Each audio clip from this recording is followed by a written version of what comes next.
Good day, my friends. This is Pastor Christopher Mantei here in the northeastern United States, mid-Atlantic region, very close to where the action will be today. It is happening in Washington, D.C. And so I welcome you in the name of Jesus, the Messiah. We want to put him first above all as everything we do here at Wings of the Eagle. I want to glorify his name. Father, be with us in this time and tell us the truth, and let us believe the truth wherever it goes. Wherever it lies, that's where we will find you, because you are the truth, Jesus. Thank you for everything you've done, everything you are doing, and everything you will do until that day when you return and claim this earth as your own. In Jesus' name. Amen. All right, friends, welcome in. This is going to be a long one, okay? We're going to have a watch party, basically, at 1 p.m. Eastern, which is about 12 and a half minutes from now. First of all, I just wanted to give you a groundwork that I'm going to refer people back to throughout the afternoon if and when certain comments are made. And by the way, I encourage you to make comments throughout the broadcast. Wherever you happen to be, whether you're on Facebook or YouTube or what have you.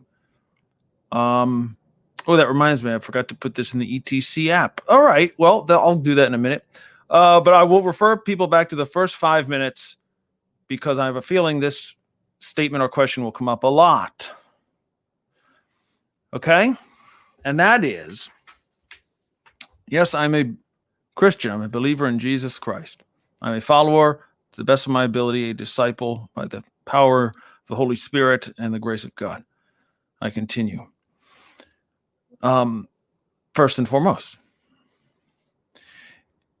I am an ordained minister of the gospel. I pastor 2 churches, or assist in that.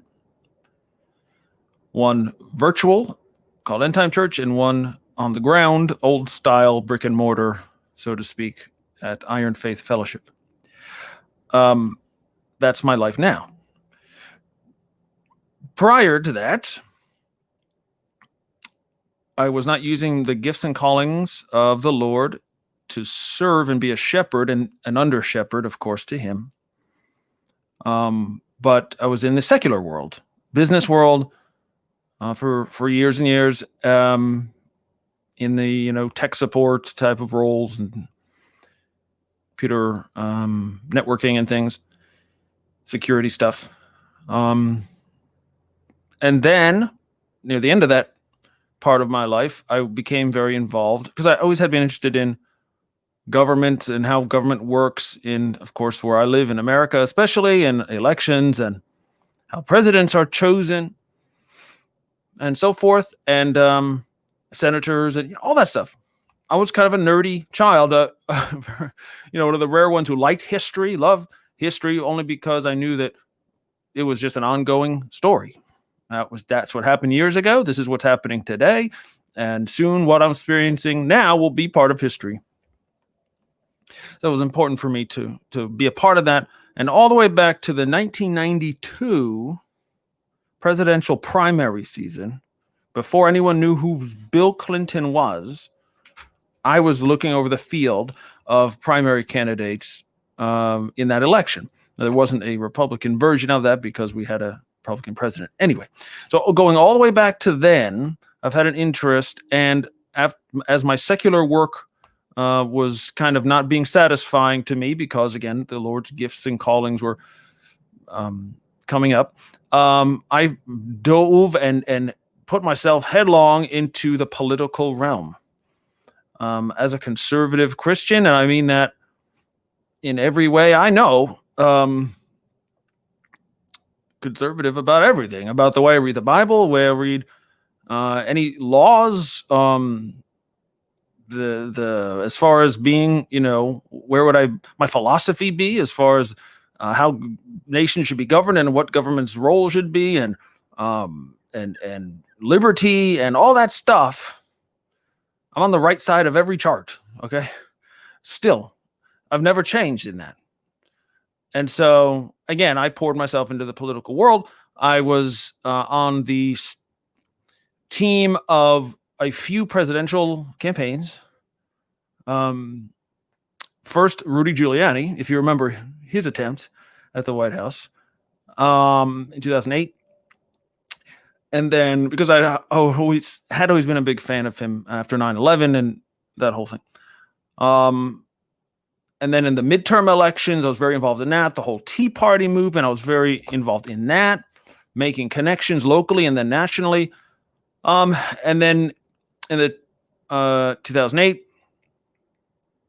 and 2012 election cycles, I really poured myself into that. I was on the Herman Cain campaign before he ever won anything. As soon as he announced, even before he announced, I was pouring myself into that and made wonderful friends even to this day. And some of them may be watching right now. So I poured myself into that. Of course, it didn't work out. He dropped out. I became part of the Newt Gingrich campaign. And then obviously Mitt Romney won the nomination that year. And so I was asked to lead a United States Senator's campaign in my state, the Republican candidate, which I did. I was a campaign manager. And of course, he lost. I didn't really expect anything else. But I gave it the best shot that I could, being, having a couple of jobs and a young family and all that, just whatever. I highly doubt the best campaign manager in the world would have made much of a difference because of the state that I'm in, which is very blue. So I was not then, and I am not now, even though God called me out after the 2012 election. He says, hey, all these gifts and callings that you're using right now, he says, you should be working for me, not politics. Because there's an evil spirit in there. So you know what, God, you're right. And Wings of the Eagle was born 6 months after that election. That's 2013. Here we are. That's my past. So I've been intimately involved in the process of electing presidents and senators at every level you can be. The down and dirty, the counting votes, the watching polls, the being at debates, doing media buys, you name it. I was in there. I wanted to be in there. And getting familiar with the laws. How does the Electoral College work? How does exactly, these different states handle these things? How do the electors get chosen? And then when the Congress reads it, like we're going to see today in a few minutes, what does that mean? What works? How can you dispute this? How does that all play out? So when you will hear my words today, and it'll be a lot of just factual presentations, but even opinions that come out will be based on that. I am still the same conservative Christian man of God that I've always been. I've never changed my politics. I've never voted for a Democrat for any national office. No senator, no representative, never president.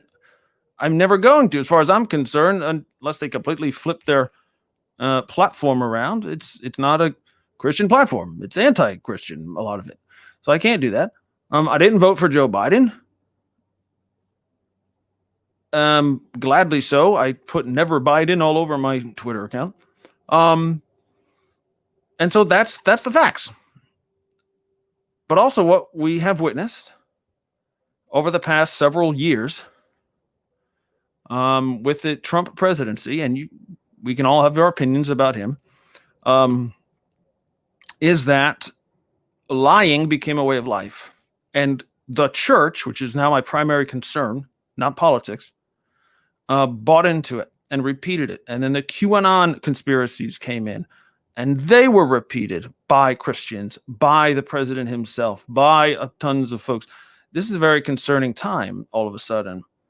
And even this morning, earlier today, before we came on the air here, I was looking at the rally to Save America, or whatever they're calling it, out in front of the White House right now, and listening to the president tell more lies.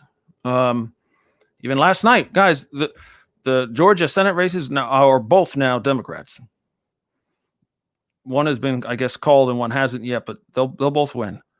And well, you leave it to you to decide why that is. But of course, Trump, all he could say was it was stolen, it was rigged again. That seems to be his answer for everything. So, as we are about to begin the proceedings here, I would just like to give you some factual information. So anyway, I hope you all can rewind to the beginning whenever you hear the charges or that I'm a this or that throughout this afternoon. That my concern is for the church. Okay, so legally, constitutionally, how does this work today? We've heard a lot about what Mike Pence can and cannot do. Mike Pence or any vice president has no power today. Zero. To do anything. Only to run the proceeding. He can gavel it into order. He can begin to remove envelopes. It's kind of like an award ceremony where the envelope please, right? The election, the choice of the winner is already on the card. He can't determine who's the winner. He can't throw out cards he doesn't like. All he can do is read them and announce it. That's his role. That's the vice president's. As the president of the Senate, that is their role. That's all they can do. The process is, and the laws that are on the books now, both the Constitution itself, and then in the late 1800s, there was a disputed election with allegations of fraud in various states that Ted Cruz has brought up.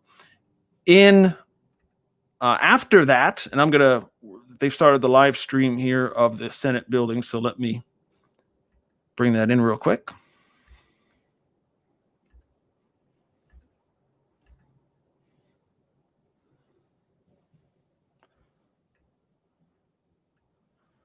Okay, and there's no sound at this time, but there might be, so if we get interrupted with sound, that's why. Mike Pence's role is minimal. He can't change anything. He has no authority to do anything. Anyway, what happened in the late 1800s was there was a big controversy, and how do we do this? And they were having fights on the floor of the Senate. What states are valid and which are not? And can we get to the 270 that, the majority of the Electoral College that we need, so on and so forth. In the aftermath of that is where we get what we call the Electoral Count Act. This has been in place ever since the late 1800s, and it's what we're dealing with this cycle, which is the popular vote. The actual vote happens in November, right? You went out, hopefully, if you're American, and voted for somebody. Your votes are tabulated over the next hours and days, or however long it takes, especially with all these mail-in ballots that would happen this year because of the pandemic. A lot of people voted by mail. They didn't want to go into their polling place. Perfectly valid. No matter what anyone tells you, it's perfectly valid to vote that way. I did. I voted that way. My wife did not. She went in on election day. I did it beforehand through the mail. Big deal. Once the votes are there, you hear some audio has begun here, and we'll defer to Mike Pence as soon as he arrives. The votes are cast in November. They're calculated by the states. The states certify the winner. It's their exclusive right to certify their winners. If there is a dispute, I heard a gavel. I hope that was a gavel, not a gunshot. Let me turn this down a bit. Madam Speaker! Here we go. The Vice President and the United States Senate. All right, so the actual Senate themselves, the senators, the newly seated senators, and actually one will be missing because that is one of the elections yesterday. Purdue actually is not seated. There is no seat, so there'll be 99 senators. And Loeffler, since she lost, will be interesting, even though she's still a senator until they certify her win. Anyway, that's what I'm talking about. The state certifies your wins. If there's any debate, if there's any charges of fraud, turn this up a bit, or any of that, this law was written to give you basically 2 months to decide all that, to go through your court systems If you go to the Supreme Court, if you have to, any of that, any dispute, any recounts, anything at all, you have until what they call the safe harbor date to do it. And if you certify your election by the safe harbor date, Congress is literally powerless to change your slate of electors. There is nothing they can do about it. Your state's electors are now your electors. And we saw in late December, the Electoral College themselves, the actual people, when you hear Joe Biden won 306 electors to 230, whatever it was, those are actual human beings who actually voted in their states in December. And that is what we're going to be reading today. Know this. No matter what you've been told, I don't care what source, I don't care what pastor, I don't care what news outlet, there are not in any state 2 sets of electors today. None. Every single state had their governor sign off by the safe harbor date. I guess Hawaii might have missed it by a day, but nobody cares about Hawaii because Biden won it by a lot. So nobody cares. Excuse me. Every state certified it. The Electoral College voted. It's done. There is nothing that can be changed now. Nothing. Anyone who tells you that there are Republican electors from Pennsylvania or whatever, not true. The campaign, the losing campaign, can send whoever they want to send or put names up and write letters and whatever they feel like. They are not the governor. It doesn't count. Your governor decides of your state who won your election. And every single one of them certified it. There is no move. There is no case. There is nothing about any state wanting to redo their vote, as the president just said today. That is a lie. No states will do it. None have said they want to do it. I'm not talking about political operatives. I'm not talking about state senators or lower level. I'm talking about the governor themselves, their offices, their attorney generals. Those are the ones who run their elections, who give the official sign off. None of them want to redo anything. It's done. Even Georgia counted 3 times. It's done. Okay? There is no Trump electors that will come in today under any circumstance. Any. No additional ones. The ones he won. The state said he won. That's a done deal. He got those no matter what. Nobody can take anything away from those. Same on both sides. They're all certified. The electors have voted. It's done. The only thing that can happen today, and that apparently we will witness at some point. The House comes to order. Hang on. For this important. There's Nancy Pelosi, of course, everyone's favorite. Let us remind that each side, House and Senate, Democrats and Republicans, each have 11 members allowed to be present on the floor. Others may be in the gallery. This is at the guidance of the officiating attending physician and the sergeants at arms. That's the COVID rules. On the Republican side of the aisle, will please observe the social distancing and agree to what we have 11 members on each side. Okay. So that let me know if you can't hear them properly. Excuse me. Chamber, to this responsibility. Okay, the only thing that can happen today, and that apparently we will witness, exit the floor if you do not is that if, and this is in the Constitution, if during the reading of the results, if you want to have a few more, a senator and a representative each agree to dispute a certain state's electors. Okay, if you can get them to agree, one on each side, that the state of whatever should not be counted at all, not flipped to Donald Trump, not counted. If they agree on that, which you probably will see today, then the Constitution says, yep, you have to take a break now. The Senate goes and debates in their building. The House goes to their building, and they debate for up to 2 hours. Pursuant to the Constitution and hang on, here's Vice President Pence. The Senate and House of Representatives are meeting in joint session to verify the certificates and count the votes of the electors of the several states for President and Vice President of the United States. After ascertainment has been had that the certificates are authentic and correct in form, the tellers will count and make a list of the votes cast by the electors of the several states. The tellers on the part of the two houses have taken their places at the clerk's desk. Without objection, the tellers will dispense with the reading of the formal portions of the certificates.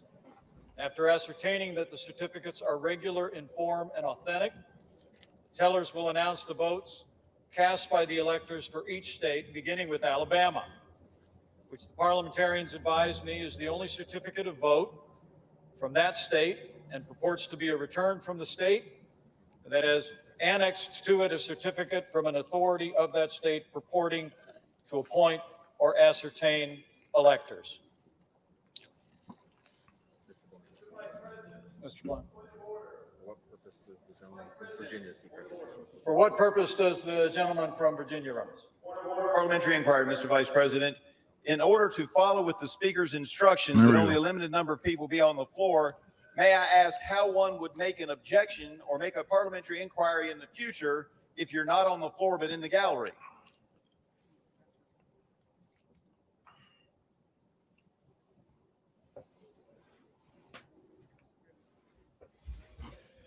Title III of the United States Code, debate is not permitted in the joint session. The parliamentary inquiry, Mr. Vice President. I am not attempting to debate. I'm not attempting to debate. I'm trying to find out how a parliamentary inquiry or a parliamentary point of order would be made in following with the Speaker's request that most of us not be on the floor. How do you make one of those points of order when you don't know what's going to happen later? Respectfully. Yes, sir.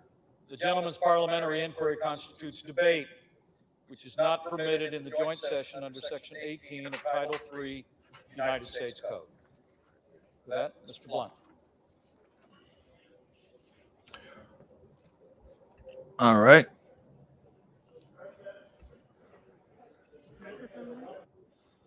This is Roy Blunt from Alabama. By the way, you saw Mike Pence exercising his executive power as the president of the Senate at that point right there, putting down what is considered to be a debate, so shut it down. Do you think this is on? Is this thing on? Yes, it's on, Roy.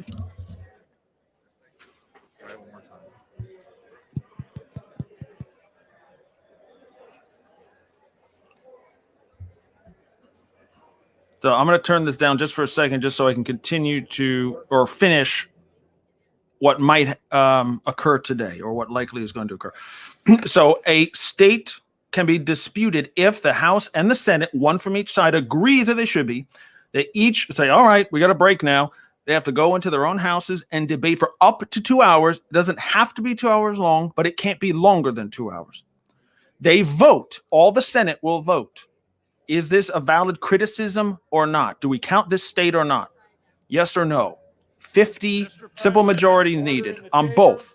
If both come back and say yes, it is debate. We need to throw this state out. If they both come back and agree, House says yes, Senate says yes, as a whole, then all those electors are thrown out. To receive 9 votes for president, and Michael R. Pence of the state of Indiana received 9 votes for vice president. Okay, so Mr. Blunt from Alabama read Alabama's electors' results. That the teller has verified appears to be regular, in form, and authentic.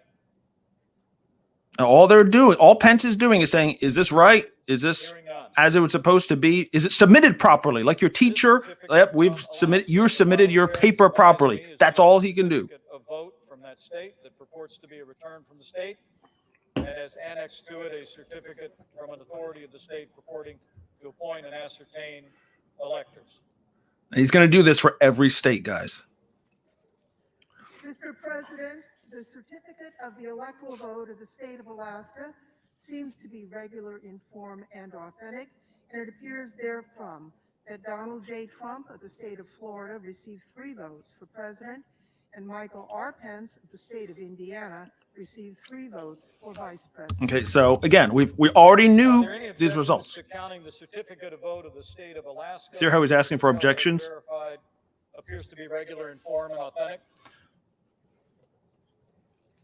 There's no objections. Move on to the next state. Okay. Now, eventually we're going to get to one that people like Arizona actually could be a problem. Are they next? My alphabet's out of order. Hearing none.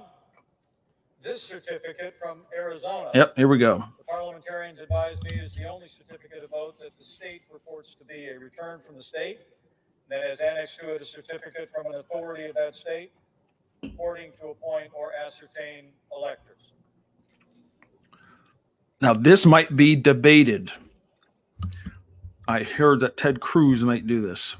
Mr. President, the certificate of the electoral vote of the state of Arizona seems to be regular in form and authentic, and it appears therefrom that Joseph R. Biden Jr.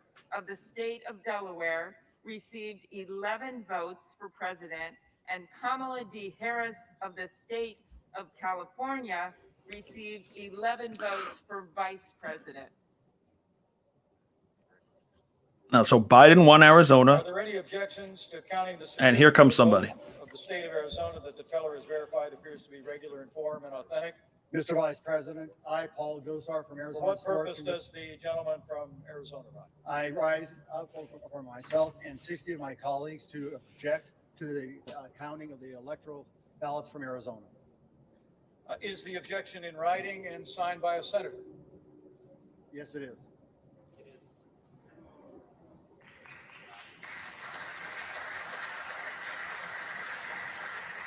That's Cruz, I'm assuming. Why are we standing and clapping? I have no idea. This is called grandstanding, friends. Literally grandstanding.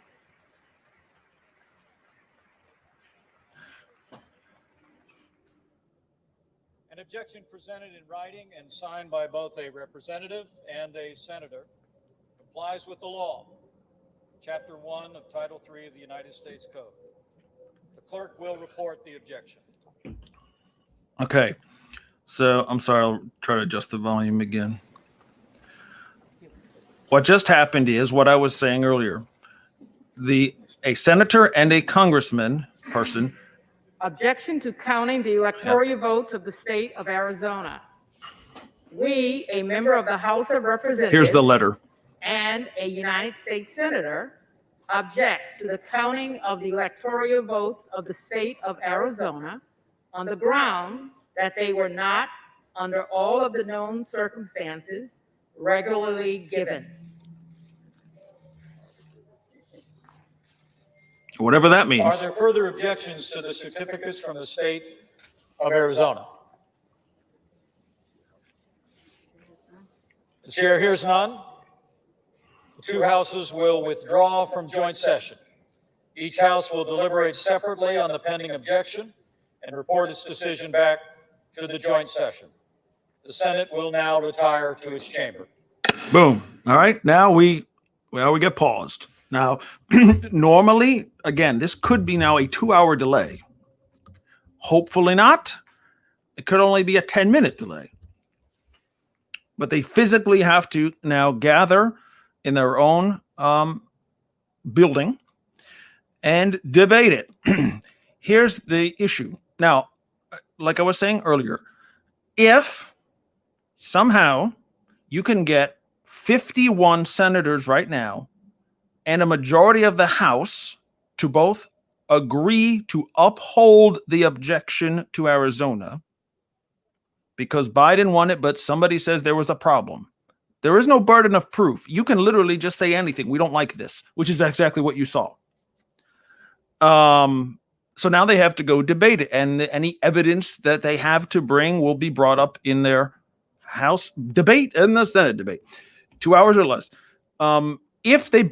If some reason they get 51 senators say, yes, we don't want Arizona's to count, and the House is yes, the majority, we don't want Arizona's to count, then you come back here. They say, yep, we uphold the objection. Does that mean that Donald Trump gets those electoral votes? No. It means nobody does.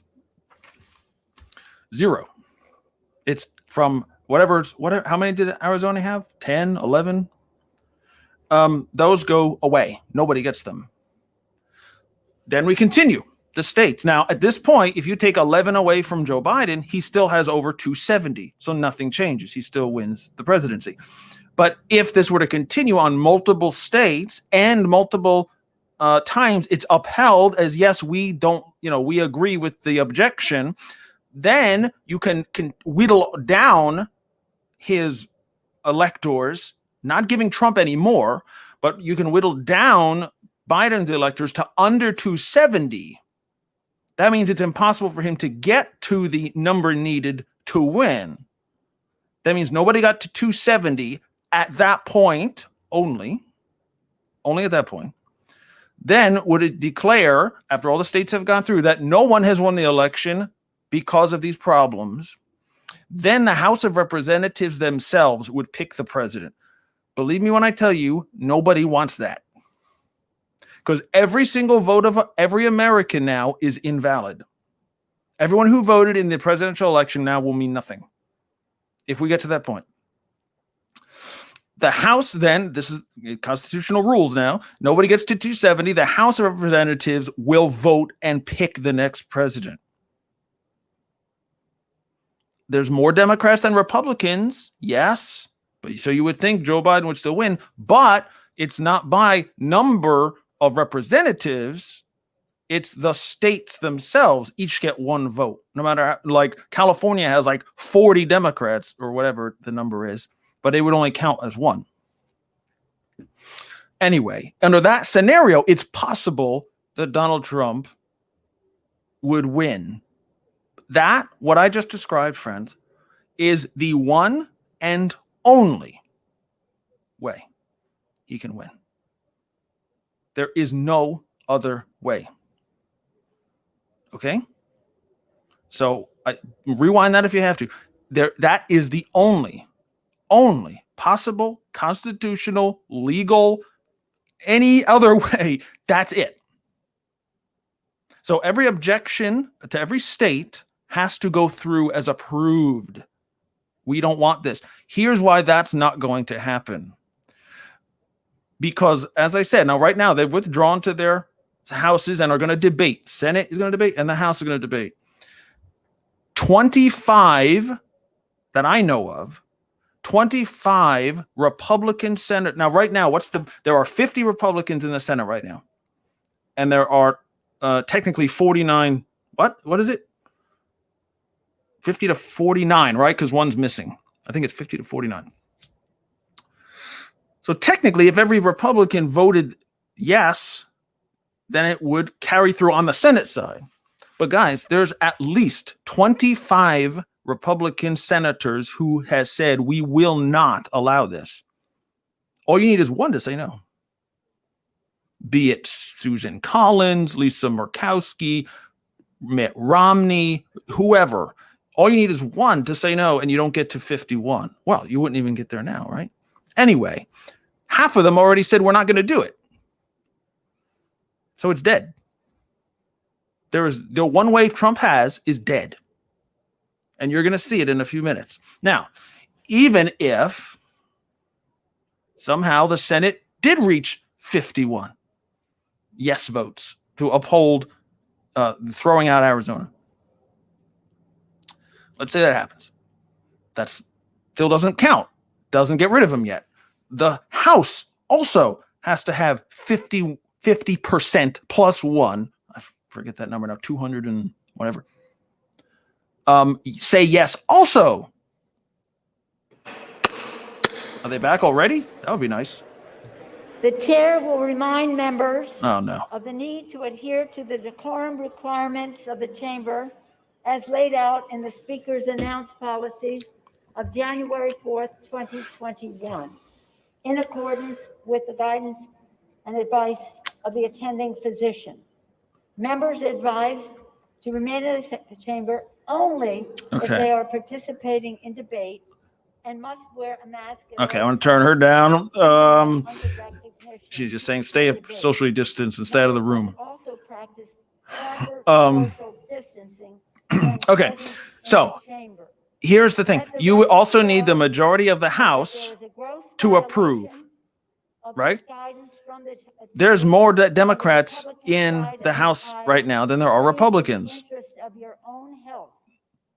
That means you would need multiple Democrats in the House right now to say we agree with the objection to get rid of Biden's votes from Arizona. That's not going to happen. You need every Republican to say yes, which isn't going to happen either. You need every Republican to say yes, and I forget how many Democrats you would need, at least like 10. None of them are going to do that. None of them are going to take electoral votes away from Joe Biden. It's over, okay? And whenever they come back, you're going to see it's over. But they'll try it again, probably with Pennsylvania, with Georgia, with Michigan, with Wisconsin, maybe more. Every time you get a in writing with a letter with a senator and a representative, they have to break and do what we're seeing now. Objection to counting the electoral votes of the state of Arizona. What's this? We, a member of the House of Representatives and a United States Senator, object to the counting of the electoral votes of the state of Arizona on the ground that they were not, under all of the known circumstances, regularly given. Signed, Paul Gosar, Representative, State of Arizona. Ted Cruz, Senator, State of Texas. Okay, so they read the letter again. The chair will endeavor to alternate recognition between members seeking support of the objection and members seeking opposition to the objection. The chair recognizes the gentleman from Louisiana, Mr. Scalise, for 5 minutes. Thank you, Madam Speaker. I rise today to object to a number of states. This is the House. That did not follow the constitutional requirement for selecting. I'm going to turn that down a bit. So we're in the House, right? This is the House itself. That's why the senators all left to go to the Senate office building. We're still in the House, which is now the House are all together. And this is the debate, which I just said. We're going to hear why we should throw out these electors from Arizona. And they're going to debate it. And I guess they're limited to 3:20 p.m. now. I hope to God it doesn't take that long. But this is what you get, a big poster of the Constitution back there. And that's why we're here to object. If you look. And okay, it's Steve Scalise. Nowhere in Article 2, Section 1 does it give the Secretary of State of a state that ability. Nowhere does it give the governor that ability. Nowhere does it give. Okay, this is going to be a while. I'm going to tell you what they're debating or their points in about 10 seconds. The Republicans who are bringing this up are going to say that the laws of the states that submitted these, like Arizona, were not followed. They are claiming that the state legislatures didn't do their job right. The Secretary of State overstepped their bounds, blah, blah, blah. Therefore, even though the governor signed off on it of their state, which has the ultimate authority, even though they did that, and there's no debate in the state about it, there's no official other set of electors, like I said earlier. It's not unresolved. It's resolved. The Republicans will say, no, we can't count them because it wasn't followed, in our opinion, correctly. That's the case. And that's what you're going to hear to every state that this happens. If it happens in multiple states, assuming it will, will be the same debate in every one. Okay? Now, I see there's some comments. Let me try to deal with that as best as I can.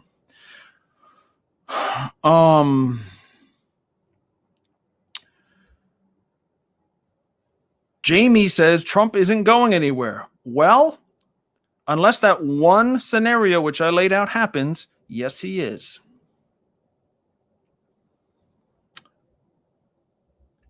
Here's a theological issue which we might want to think about in our private time. Star says God is sovereign. He will put in the presidency whom he chooses.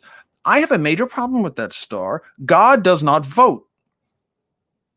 God does not put anyone in our presidency. Doesn't mean he can't. Of course, he can put rulers over whoever. But we choose it. Does that mean God gets into the hearts of every American and tells them how to vote? Well, then how does he ever lose? How do we ever get presidents who he doesn't choose? Or, right, Barack Obama. He chose Barack Obama. Are you saying that? Was he his man? Think about it. Or is he, you know what? I'm going to leave you to your own devices. You want to elect kings yourself and not consult me? Have at it. That's what we've been doing for 200 plus years. We get who we vote in.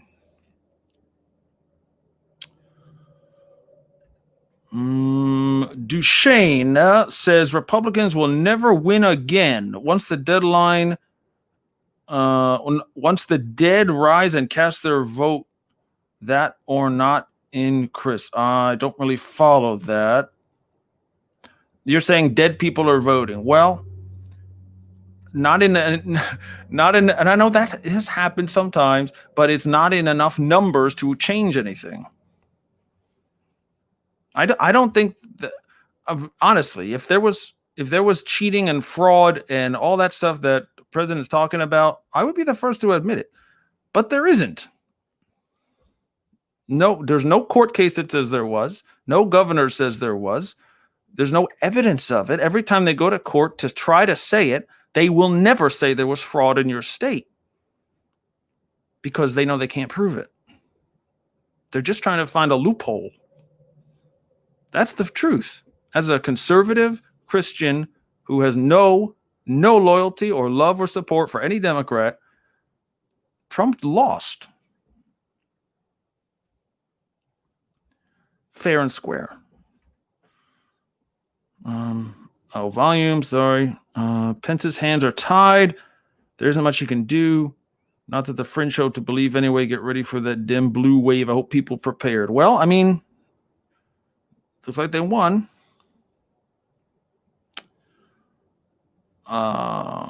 Looks like the House of Lords. Seamus says, hey, Seamus, he's a Irishman, new American, or now lives here. So he gets to watch this up close. The House of Lords with the clapping. Yeah, it is kind of like that with the Parliament in England.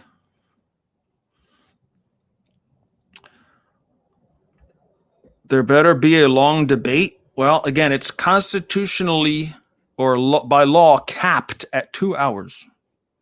They can't go longer than 2 hours.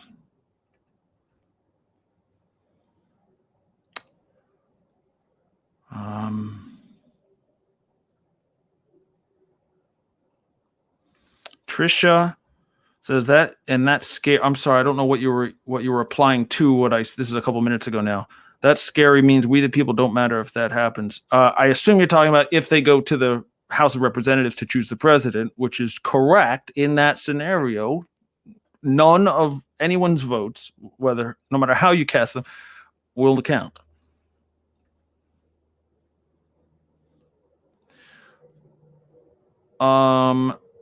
Seamus says, what's this being shared that vice president can pick the next president? It's bogus. It's BS.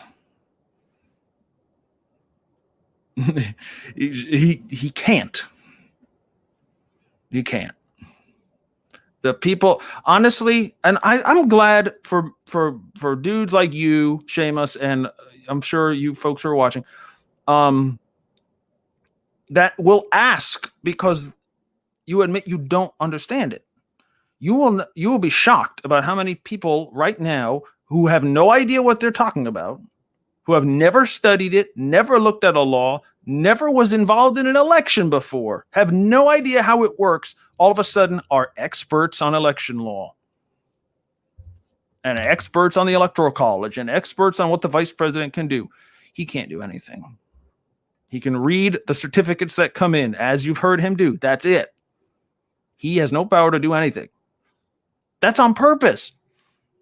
The Constitution was set up like that on purpose. You can't give the current presidential, the executive office, the president and vice president, you can't give them any power to determine who wins. That's crazy. You're asking for a dictator. And you would have gotten one right off the bat in the 1700s. We were not lasted this long if that could happen. Cassie, can you describe again, please? I'm sorry, describe what? I will if I know what to do. Cassie, just tell me. They tell us to vote, yet they change things to their way, Tricia says. Well, they haven't yet. And to me, there is zero chance that that's going to happen today. Zero. Because again, you're going to need a majority of senators and House members to uphold this. It's not going to happen. You need both houses to agree. Just look at the Senate side. You need 51 to say yes. If one Republican says no, and there have been 25 that have said no, it's over. Can't happen. Alan, God is watching. Of course he is. Biden will be punished. Come on now. What are you talking about? Is that a prophecy? Punished for what?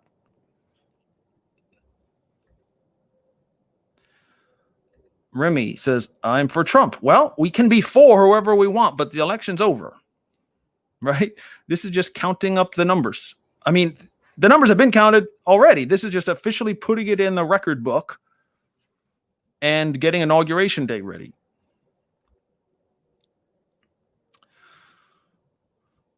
Let's see. Searching for questions.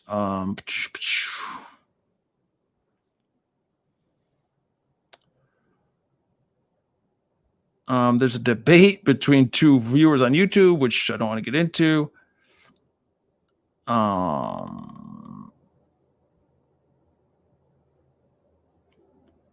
Yes, that's what I meant. Trisha said, okay. Yep.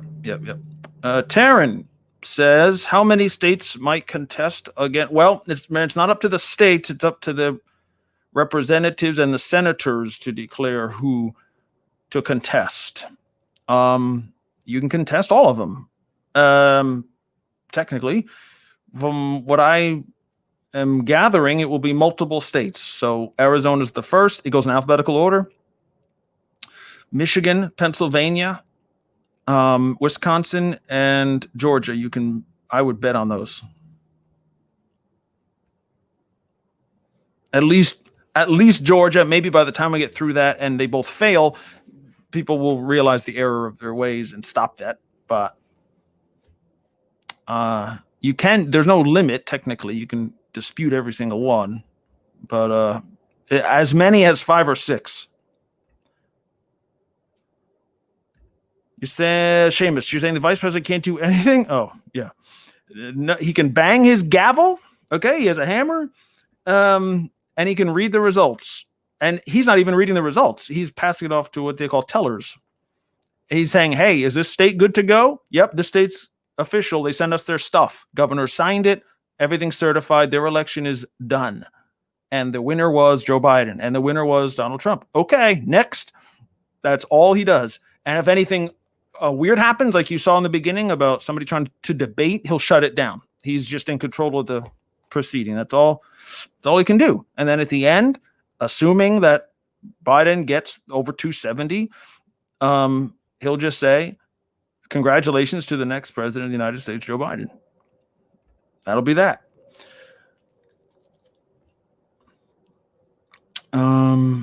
Cassie, okay, yes, I explained the only way he can win.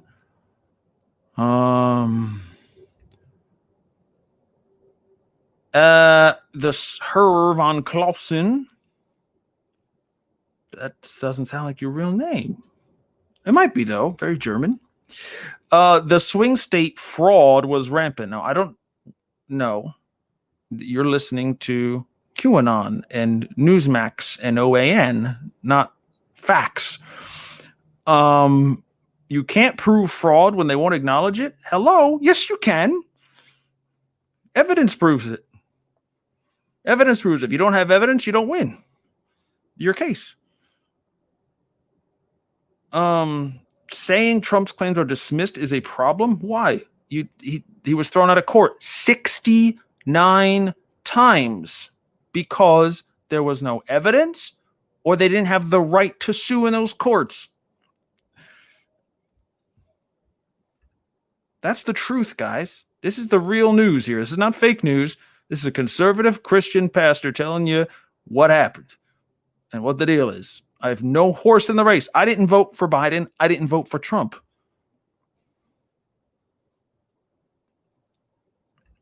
I love you back, Seamus. I know that's not a question, but I wanted to put that there. My dad can beat up your dad. Okay. That's the next phase, actually. Once the House votes, then the dad beating begins. Okay. Here's a question from Ricky. Good friend, Ricky. If the House is a Democrat majority, yes, and the Senate a majority after today, right? 50-50 with the split being a tie being broken by a Democratic vice president of Harris, potentially, right? So that's technically a majority. And the office of president after January 20th, right? Can they vote to expand the amount of senators by adding Washington, D.C. as a state? There's a no. There's a process. If there were a new state, yes, you'd have to have 2 more senators per the law. But the process of becoming a state is arduous. It's not as simple as, all right, we're all in control, let's add some states. And I'm pretty sure Washington, D.C. would never be authorized as a state. Nobody wants that, pretty sure.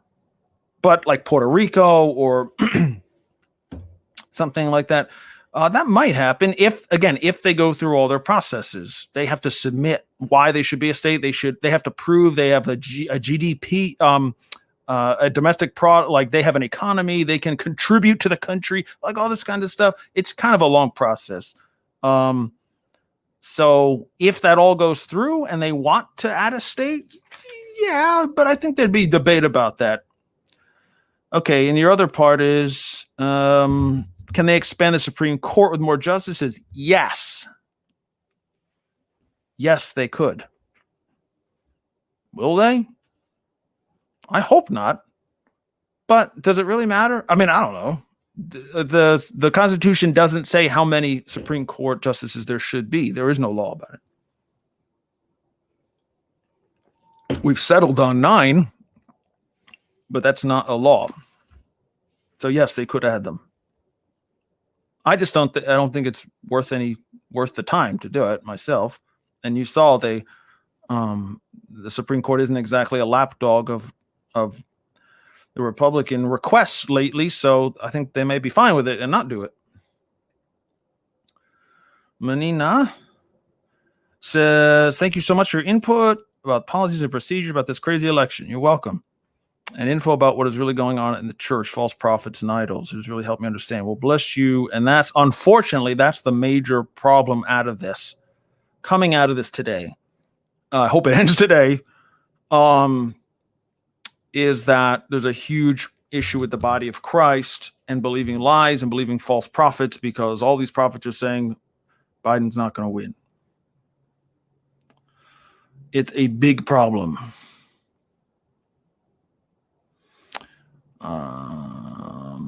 Taryn says vice president could also probably form a conga line, but not during COVID. Yeah, I guess we'll never know.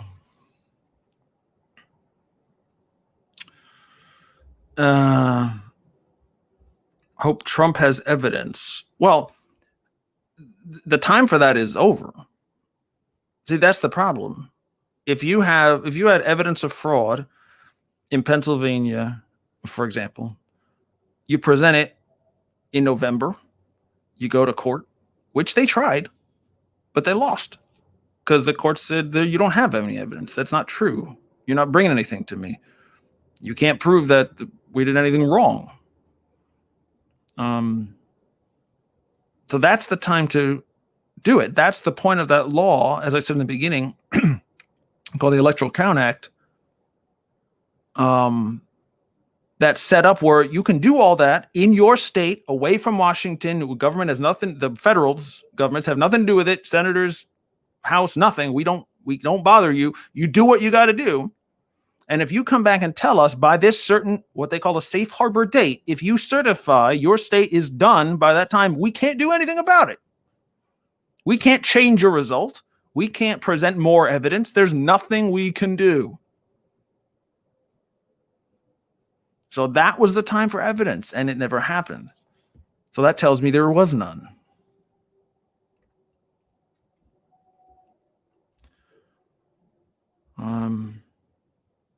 Well, bless you, Robert. I am trying my best to be objective and level-headed.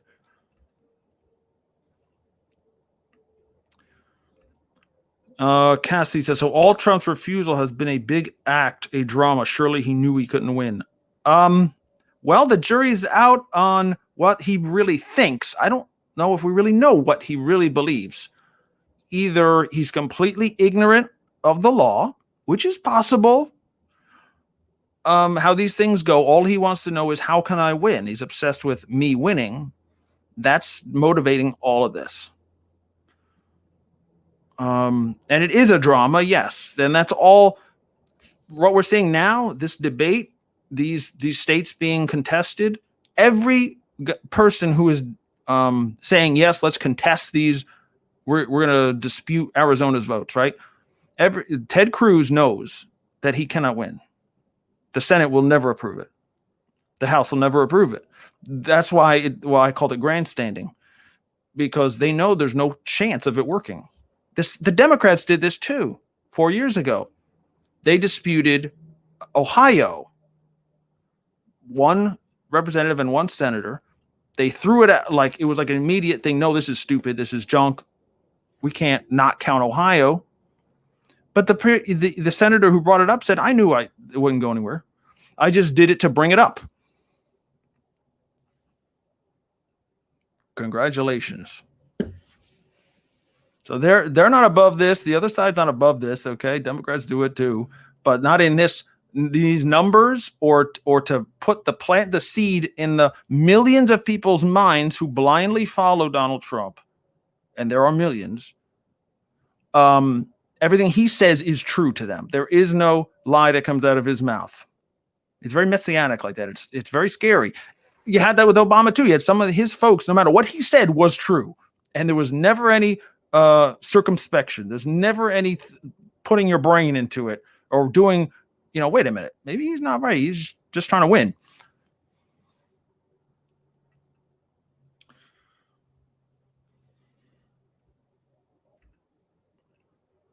There's Seamus. There's a little, okay, let's see. I'm a follower of Jesus. Praise God. I'm a graduate of politics. I'm now living in the USA with my wife and 2 young kids. Biden would not have been my first choice, but guess what? My hope is in no system or president or a president. Good. My hope is in Christ and Christ alone. Amen.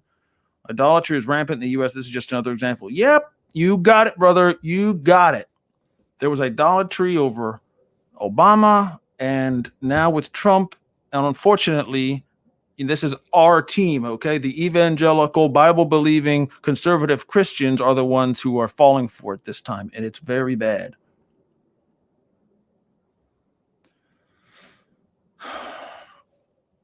All these false prophets said it. Yeah, false prophets said Trump would win. He didn't win. I don't know of one prophet, and please give me a link right now in YouTube or Facebook. Show me the prophet that said back before the election, where God spoke to him and said Trump will lose on November 3rd, or whenever that was, I guess November 3rd, right? The regular election. He'll lose that. He'll lose in all the court cases. He'll lose the Electoral College vote. But on January 6th, it will be reversed. And the craziest thing will happen, and he'll still win, and he'll have a second term. Who said that? None that I've seen.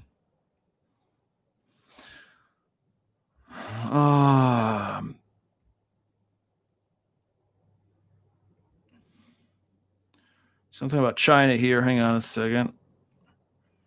Where'd you go? Only the truth. Can we use our real names on YouTube for the love of Pete? Please? Enough of this stuff.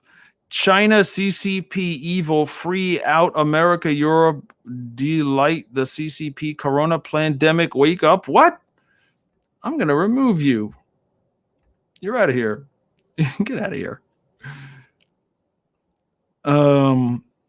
Rick. Hello, Rick. And he's bringing up a very good point, which is unsettling as well. Roughly $500 million to dispute these cases from Trump supporters is why Trump is fighting. In other words, he's been given money to do it, so he's going to see it through. It is also why senators and congressmen are involved, so they can get their share. Unfortunately, I really cannot dispute that, Rick. People are raising money for their own coffers. Trump is doing it. Cruz is now doing it. And guys, confession time. I voted for Ted Cruz in the primary in 2016. So I something's wrong with him. And yes, they are literally reaping the benefits financially. They're fundraising off of this. They're fundraising, and they're going to keep the money. Okay, they're going to steal your money and use it to be reelected or whatever else, or build Mar-a-Lago Part 2. I don't know, but it's not good. 500 million from almost every one of them. I bet those dollars came from Christians who believed that the Bible is true and God's in control and all the stuff that we're saying. Where is that money for the gospel again? Where is that 500 million for? I don't know. Wings of the Eagle. Guys, I'll take 1/1000th of that. And the ministry is funded for years. 1/1000th. Even 1,000,000th. I don't know. I guess that would be $500. That wouldn't go very far. But you know what I'm saying? Even this special election in Georgia that just happened last night, right? It's only been on for 2 months. For November through last night was the short little runoff election period in Georgia. $80 million contributed. $80 million.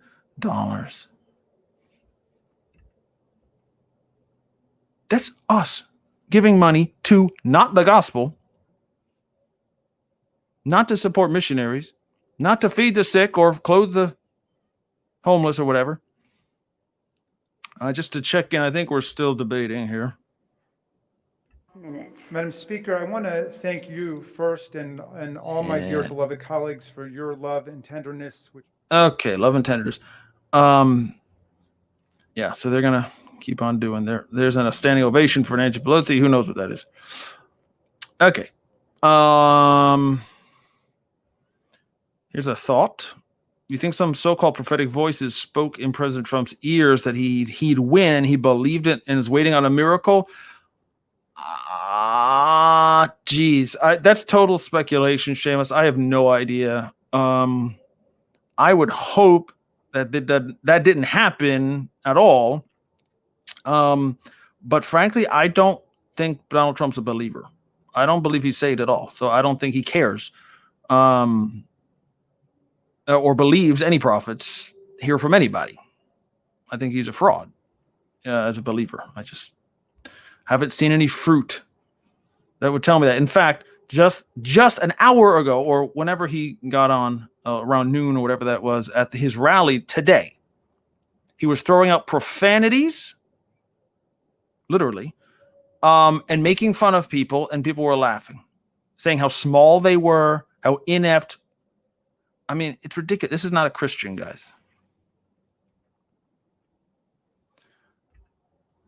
The Obama followers were, many of them were, but, and some of them were Christians, went to your church, but a lot of them weren't. They were just kind of first-time voters, young kids, got the messianic fervor going on about hope and change.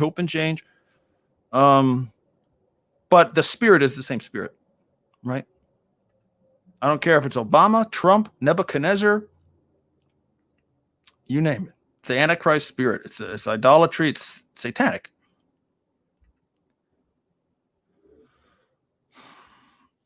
Brian, transhuman. Come on, man. Can't we get regular people up in here?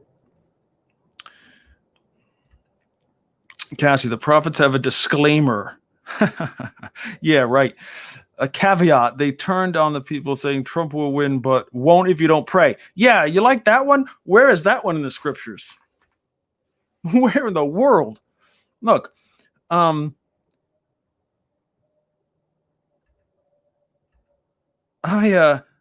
we just preached at End Time Church. I preached a message 2 nights ago. Go to End Time Church to find it, or right here on Wings of the Eagle channel. We better be prepared if we're really listening to the Lord. If we really care about Jesus above everything else, and everything else can go to heck, we're going to have to be prepared to be outnumbered by false prophets 400 to 1. 400 to 1. Why do I say that? Look at 1 Kings 19. Look at 1 Kings 22. Both Elijah and Micaiah were opposed by 4. There were 400 false prophets talking to the king that Micaiah dared to oppose. There were 400 prophets of Asherah that Elijah opposed. There were 450 prophets of Baal that Elijah opposed. So those are the odds we're looking at.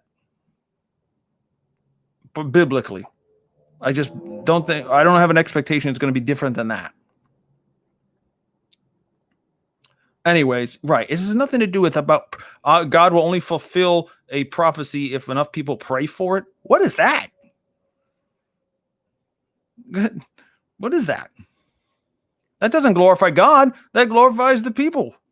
That's the opposite of what God would say. God would say, I'm going to do it no matter who says it. No matter who does what. You're not praying. That's the problem. You're not asking me for right guidance. You're not asking me for wisdom. You don't want me to be your king. You want another king. I'm not going to speak to you. There's a lying spirit that's going to speak to you. So Biden won because most Americans want socialist policies. Yes. Well, yes, I think that's true. But I don't think they really understand what it truly means for the future of the country and their lives. It's fundamentally different. Probably, again, it's like, here's the thing. Look, again, I follow these people pretty close. And Bernie Sanders is a legit socialist, right? Even Kamala Harris is pretty extreme. Biden is not. I mean, honestly, just being honest. He's a centrist. Always has been. Always. Yes, he, like every other stupid politician, will change his opinion on certain cultural issues like abortion or gay rights because they'll lose their next election if they don't change their opinion. But that's not actually action on their part. That's just saying stuff to get elected. But I think at his heart, he's not a leftist. He's not a socialist Marxist type. There are them there, but I don't think he's one of them. So I don't know how much socialism is going to come in. But at the same time, I don't care. I don't think any of you should care. See, here's the bigger issue is the conflating, and that's why I have this at the bottom of the screen where I said, Jesus, let today be when we stop conflating anything with you. A big, huge problem right now is this generation and the previous generation is only seeing through the lens of socialism versus capitalism. That's a Cold War paradigm. Russia versus the United States, Cold War, Korean War, Vietnam, Berlin Wall. Okay, that whole thing. Oh, what's Nancy saying? Hold on. Another more evidence. This lady looks like she's fresh out of college. Alexander Hamilton or Aaron Burr. Madam Speaker, Aaron Burr. My primary objection to the counting of the electoral votes of the state of Arizona is based on the Constitution and the direction of state legislatures through state law as spelled out in the following 2 clauses. Okay, she's breathless in zeal.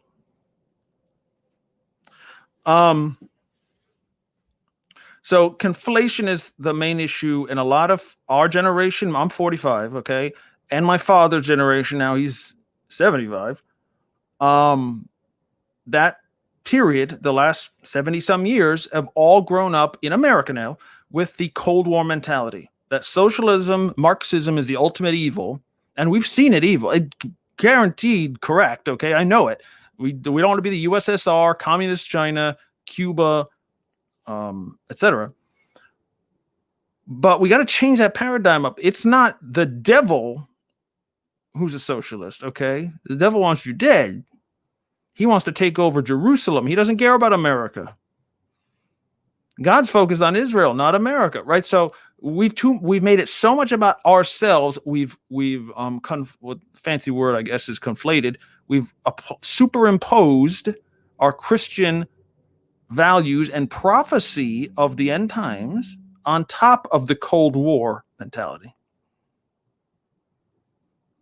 That it's all really about socialism and freedom, quote unquote. No, it's not. The biggest, most vibrant, spirit-filled churches in the world are under communism and Islam. That's way worse than we've got it, friends. The Chinese church, the Iranian church, the church in Syria, okay, these guys are for real. They put us to shame as Christians. And yet they're under repressive governments. So if that's the case, bring on the repressive governments. Bring it on. I'm not going to vote for it. If I have a voice to say no, I'm not going to vote for it, I won't. But if it comes, it comes. So what?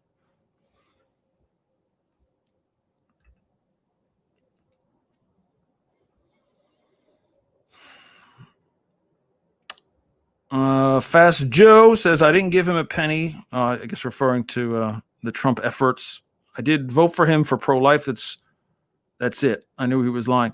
And that's, you know what? That's perfectly legit, Joe. I mean, that's, again, he's been consistent in saying he's pro-life. Now, how did that manifest? Did it change anything? Did abortions go away under Trump? Of course not. It's the same as it was when he got here. So same as I would say of George W. Bush or Ronald Reagan or anyone else who was pro-life, who was against abortion personally, but never did anything about it.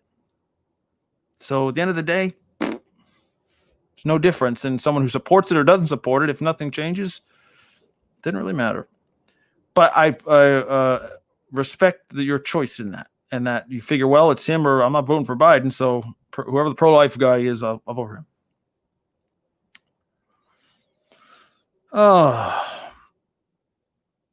Seamus, not you, brother, but there are some Christian leaders saying there is no prophetic voice today, right? I don't believe that.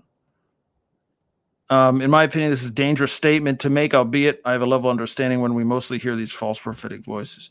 Yeah, I agree with you. The extreme reaction, overreaction to a false prophet is to say there is no prophet. God doesn't do that anymore. Well, I don't know. That's certainly not biblical. That's not New Testament, right? There certainly are. Every believer can prophesy. You can have the gift. God can use you whenever he feels like it. No doubt about it. And yes, dreams and visions. And yes, prophetic words. And yes, understanding that you couldn't possibly know. That's all definitely for today. No doubt about it. But yes, some do say that. Some will just overreact and say there is none as a reaction. So that's Satan wins there, right? He wins with the false prophets and he wins with there is no prophetic gift. The Holy Spirit is false, or it's not really him. That's called blaspheming the Holy Spirit. I don't want to go there.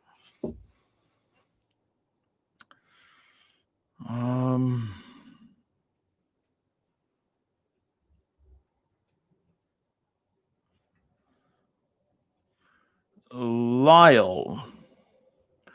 Silly boy? Silla boy. Sorry, you even spelled it out there. Hi, Lyle. Where exactly is society in terms of the book of Revelation? Well, this is not exactly an election question, but okay. Where are we in terms of book of society, in terms of the book of Revelation? And the Antichrist, will this individual be able to summon fire from the sky? God bless. Well, we are told, Revelation 13, the false prophet will be able to summon fire from the sky. Is that the Antichrist himself, or are they two different individuals? It's not for today to figure that out. But where exactly are we? Personally, I believe we're between the first and second seal.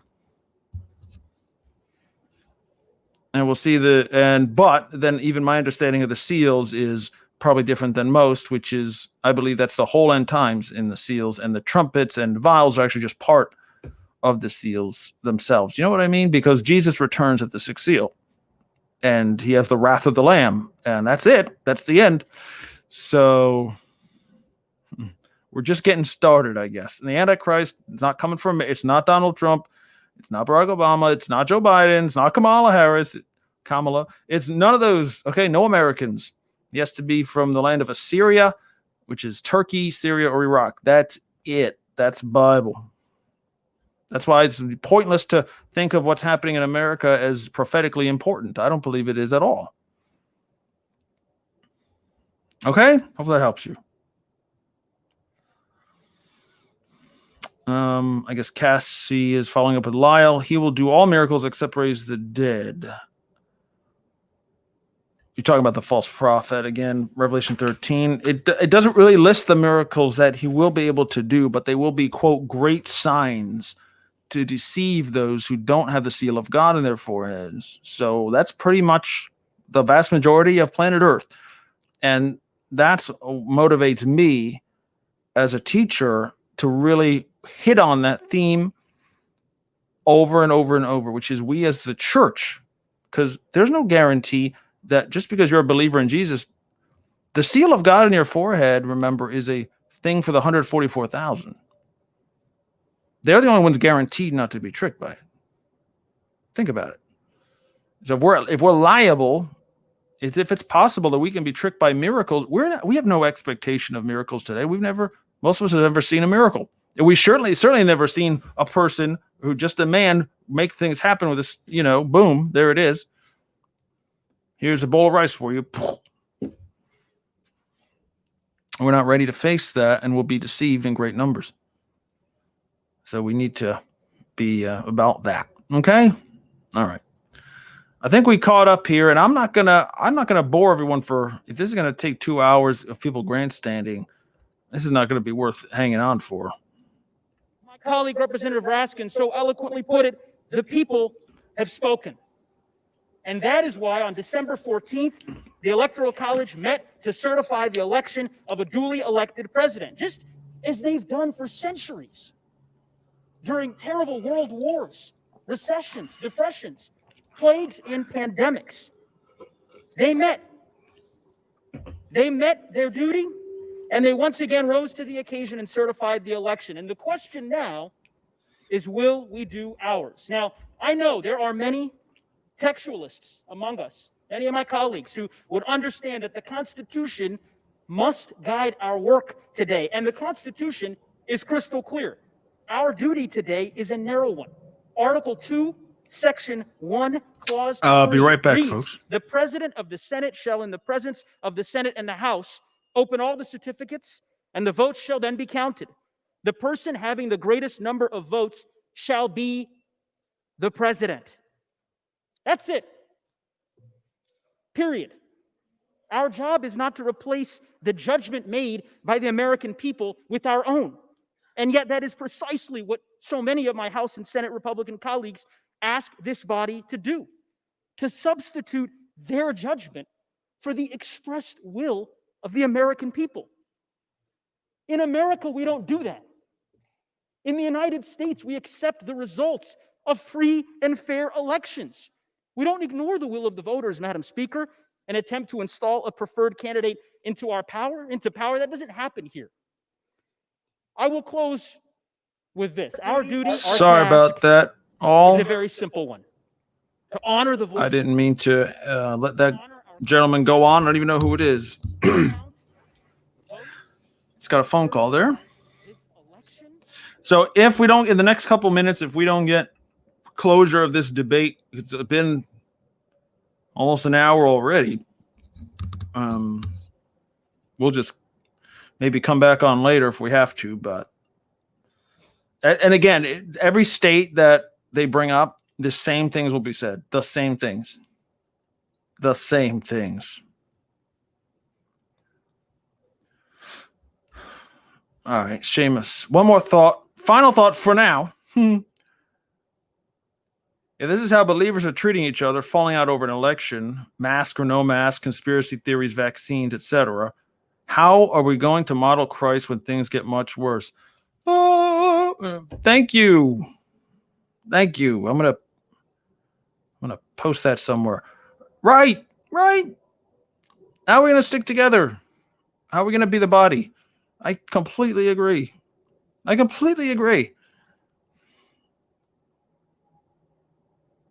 it makes me kind of bummed out, to be honest with you. I have a burden about that, and obviously you do too, and many others might as well.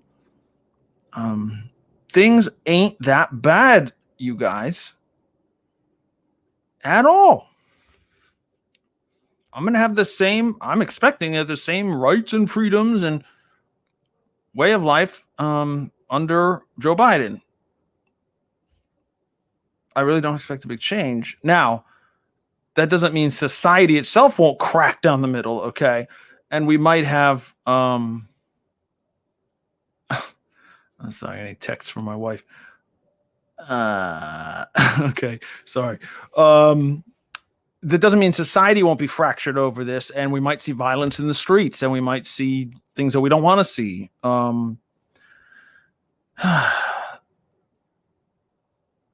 So that's possible through all this. And guys, like, folks will say, like, I'll bring up, Trump said this, Trump said that, he's not telling the truth again, and blah, blah, blah, blah. Some people just brush it off like, oh, well, that's just him being him. Or Obama, same thing. Oh, that's just Obama saying what he's going to say. It doesn't really matter. It does, though. As a pastor, I don't have a big congregation, a medium size, I guess, in churches in America, I guess, and then the online church reaches however many. But I know one thing for sure. I know whether it was 5 people in the audience listening to a message, or 50, or 500, or 5,000, or 500,000, that my words carry weight with somebody, and I'm claiming to speak the truth of God. And I'm asking for trust when I'm giving a message, to know, I mean, obviously prove me by the Bible. It's a little different than a politician, but they have a great influence.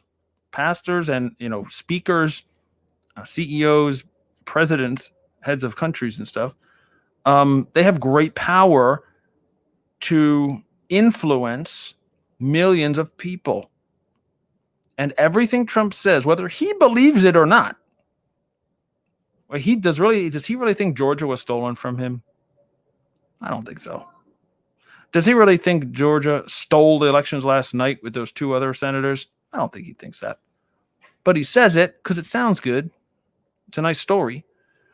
But millions of Americans and people in other countries believe him as an authority on these things. Well, he's a president. He should know. Why would he lie? So however ignorant that belief is on the part of the hearer, it's real. Millions of people will take every cue from, it just happens to be Trump today, but it could be Kamala Harris tomorrow, or Barack Obama yesterday. They're going to take their cues from those who they're giving their trust to, and they're going to believe what they're told. They're not going to check it out. They're not going to get educated on election law. They're not going to get educated on any of this stuff. They're going to just believe what their guy or gal says, and it ends there. That's the danger, and that's what we're seeing. I'm telling you guys, everything he says about rigged elections, stolen from me, fight for the country, all this stuff is being taken very seriously by a lot of people. And that's where the trouble can come.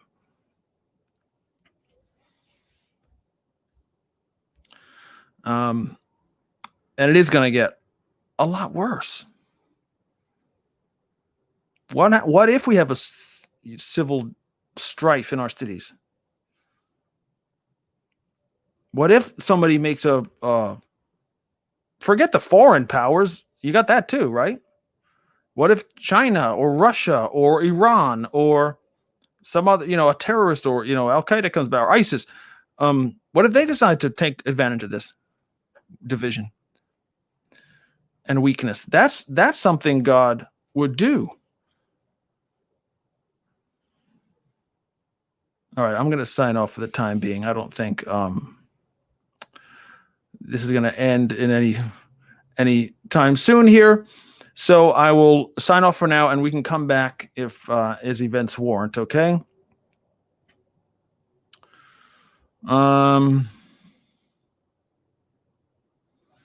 Hey, Matt. Wonderful, Matt Weimer checking in. Iran has been very active as of late. Yes, they are. And again, they they perceive weakness. They see a weak nation. Maybe they think Trump is going to try to hit them before he leaves, so they're going to be quiet until the 20th, and then they figure maybe the next guys won't do it. But that's all part of the danger of cultivating a divided nation, and especially one that claims they're listening to God and they're not. They're about themselves. That's a recipe for disaster. That's something God would do, which is allow enemies to come in and take over, or to at least to attack. And it could be an internal enemy, guys. Or maybe the enemies are of your own household, as Jesus would say. All right. Praise the Lord, guys. I'm going to sign off for now, but if we need to come back on, and again, just understand this could be happening a bunch today with all these different states, and then we're going to have a whole new set of debates that won't go anywhere. You'll see in a few minutes here, hopefully in a few minutes, that the Senate and the House will both say no to throwing out Arizona's votes, because they're not going to throw out the certified election of an entire state of millions of people.